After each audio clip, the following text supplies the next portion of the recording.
총기도 좀 흐려지고 또 요즘 말을 하면은 이렇게 감상에 젖어서 말이 길게 늘어지는 경향이 있어서 몇 자 적어 왔습니다. 샬롬.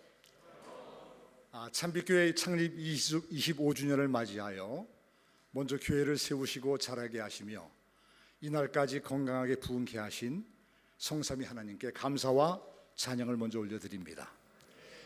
하나님의 돌보심과 함께 하심이 없었다면 어떻게 오늘 이와 같이 아름다운 모습으로 25주년을 기념할 수 있겠습니까? 우선 또 주님이 원하시는 뜻을 따라 교회와 성도들을 잘 섬기시기 위해서 앞장서서 애쓰시고 헌신하시는 우리가 사랑하고 존경하는 우리 박밀 담임 목사님, 그리고 사모님께도 축하와 깊은 존경, 사랑과 감사를 올려드립니다. 또 그 누구보다도 우리 참빛교회를 따뜻한 교회, 사랑이 넘치는 교회, 기도와 봉사가 풍성한 교회로 만들어 오신, 또 만들어 가고 계시는 우리 모든 성도님들, 특별히 이 자리에 참석한 모든 성도님들에게도 축하와 감사의 인사를 올려드립니다. 우리 서로 악수하시면서 조합원들께 인사하겠습니다. 감사합니다. 해피 버스데이. 다시 한번 감사합니다. 해피 버스데이. 저는 오늘 기념사 하는 시간을 빌어서 우리 교회의 설립 배경과 과정에 대해서 간략하게 설명을 드리는 것이 매우 좋겠다 생각이 되어져서 잠시 말씀을 드리고자 합니다. 내가 저들을 사랑하느냐? 죽어가는 인도네시아인들을 사랑하느냐? 주님께서 저희들에게 주신 질문이었습니다. 주님의 이 질문에 대한 반응으로 저희 참빛교회가 시작이 된 것입니다. 27년 전 특별한 하나님의 사랑으로 부르심을 받은 몇몇 평신도 가정이 있었습니다. 예수님이 너무 좋아서 거의 매일 함께 모여 기도하는 모임으로 발전하게 되었고요. 비가 많이 와도 바람이 거세게 불어도 토요일과 주일을 제외하고는 거의 매일 모여서 기도 모임을 가졌습니다. 하나님의 왕되심을 선포하고 찬양을 함께 올려드리고 삶과 은혜를 나누고 말씀을 읽고 묵상하며 이 땅, 인도네시아 땅에 하나님의 통치가 하루속히 이루어지기를 간절히 소망하면서 기도하였습니다. 그렇게 기도 모임이 한 1년여 정도 계속되는 과정 속에서 어느 날 정확히는 1998년 5월 인도네시아 땅에 큰 소요 사태가 일어났습니다. 그때 당시 32년간 권좌에 앉아 있었던 수하르토 대통령의 하야를 퇴진을 요구하는 민주화 운동이 격렬하게 벌어졌었는데 그 틈을 타 일단의 무장 폭도들이 자카르타, 메단, 반둥, 수라카르타 등지의 대도시에서 폭동을 일으킨 것입니다.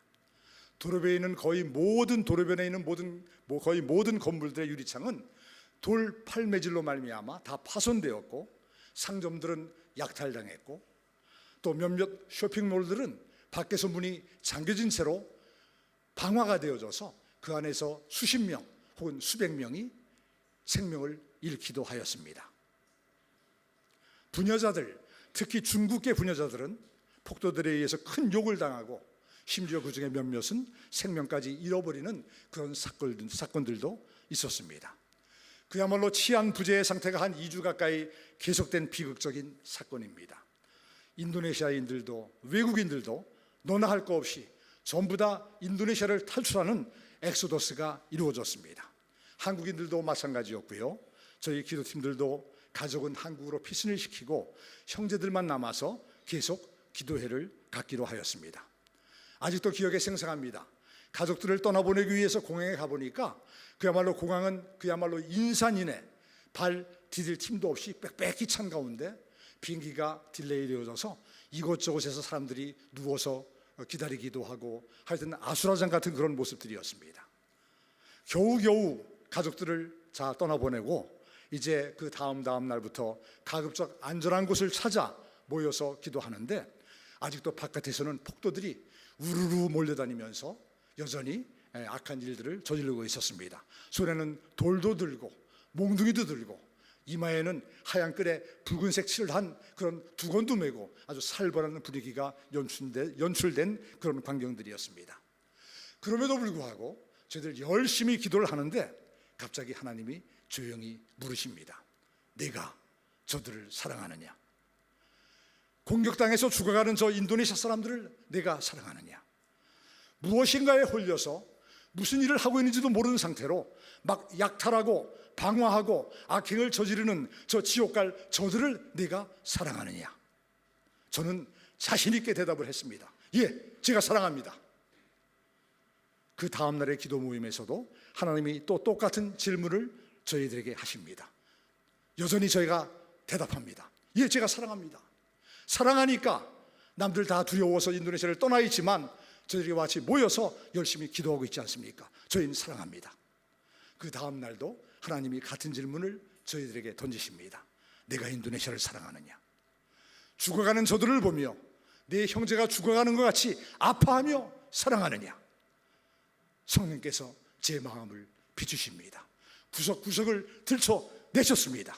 그리고 깨달음을 주십니다. 그래서 저는 고백했습니다. 아닙니다, 주님. 제가 저들을 사랑하지 못합니다.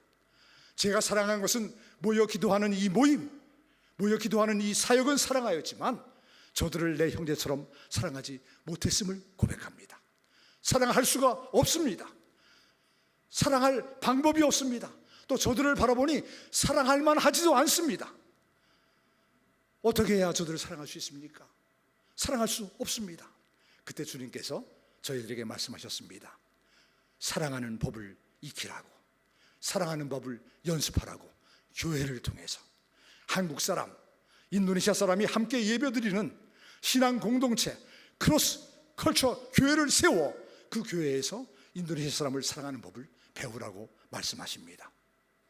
하나님이 말씀하셨지만 정말 도저히 이해할 수 없고 받아들일 수도 없고 감당할 수도 없는 말씀이었습니다. 평신도들이 한국교회 개척도 언감생심인데 하물며 2개 민족이 함께 한 교회를 이루는 크로스 컬처 교회라니요. 그 후로도 전혀 순종할 기미가 없는 저를 하나님이 강압적으로 다그치시는 것이 아니라 부드러운 말로 설득하시며 달래십니다. 여러 가지로 저를 달래신 많은 말씀이 있지만 다 소개해드릴 수는 없고 두 가지만 여러분에게 말씀을 드리고자 합니다. 첫 번째는 하나님이 저를 이렇게 달래셨습니다. 예, 인도네시아가 네덜란드에게 300년 넘는 기간 동안 식민 지배를 받으면서 피를 빨린 것처럼 수탈당했다. 또 일본으로부터도 3년 넘게 통치당하면서 잔인하게 피를 빨렸다. 이제 너희들 한국 사람들은 피를 빨아먹는 존재가 아니라 인도네시아의 피를 수혈해주는 민족이 되어야 한다. 게다가 너희들 믿는 사람들은, 믿는 한국 사람들은 인도네시아 사람들을 섬기며 그들에게 피를 공급하되 가장 좋은 예수의 피를 그들에게 수혈해주는 그러한 한국 사람이 되어야 한다. 이를 위해서 너희가 이 땅으로 부르심을 받은 것이다. 그러기 위해선 너희들이 인도네시아를 사랑할 수 있어야 한다. 두 번째, 인도네시아를 사랑해야만 하는데 인도네시아를 사랑할 수 없는 너희들을 위해서, 그 사랑하는 법을 익히기 위해서 너희들 인도네시아 성도들과 함께 크로스 컬처 교회를 시작하라. 전국에는 인도네시아 사람들, 한국 사람들 구별이 없다. 전국에는 한국어, 인도네시아 구별이 없다. 오로지 한 언어, 할렐루야, 이 한 언어를 가지고 나를 찬양할 뿐이다. 그러므로 너희들은 한국 사람을 잠시 포기하고 한국 언어를 잠시 포기하고 인도네시아 사람들과 함께 크로스컬처 교회를 개척하라. 이렇게 주님께서 저희들을 달래시며 설득하셨습니다. 그러나 저는 순종할 수가 없었어요. 어디서 또 어떻게 또 어떤 목사님을 모시고 어떻게 우리가 이 일을 감당할 수가 있겠습니까? 그렇게 도저히 감당할 수가 없어서 주저하고 있는 어느 날 하나님의 계획은 참으로 교묘하고 얼마나 위대한지 어느 날 말랑에 소재한 UKCW라는 기독교 종합대학교가 있습니다. 그 종합대학교라 해도 모든 학생들이 한 200명 채 남짓 안 될 것 같은 작은 규모의 학교입니다. 비록 이 학교의 규모는 작아도 중요한 것은 동부자와의 유일한 기독교 종합대학교이기 때문에 매우 중요합니다. 그런데 한 6개월 전쯤에 이 기독종합대학교의 재정이 매우 어려워져서 문을 닫게 되었다는 소식을 듣고 저희 기도팀들이 감히 이 학교를 저희가 인수해서 기독교 종합대학을 계속 운영하겠습니다라고 자원을 하고 저희가 그 회사 그 학교 정관에 다 이사로 등재를 하고 이 학교 운영을 막 시작한 때였습니다.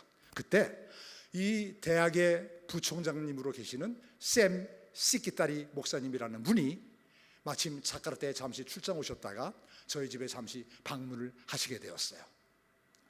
또 저희 기도팀들도 함께 모여서 같이 식사를 나누게 되었습니다.